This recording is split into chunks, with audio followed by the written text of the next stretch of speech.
अगर आप भी चाहते हैं डीके पिक्चर भोजपुरी का गाना सबसे पहले आप तक पहुंचे तो लाल बटन दबाकर चैनल को सब्सक्राइब करें और हाँ, बेल आइकन को दबाना ना भूलें।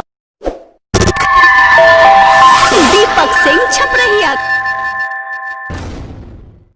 दीपक छपरहिया के तू ही हाउ जान हो, देव शंकर सन करे प्यार के बखान हो।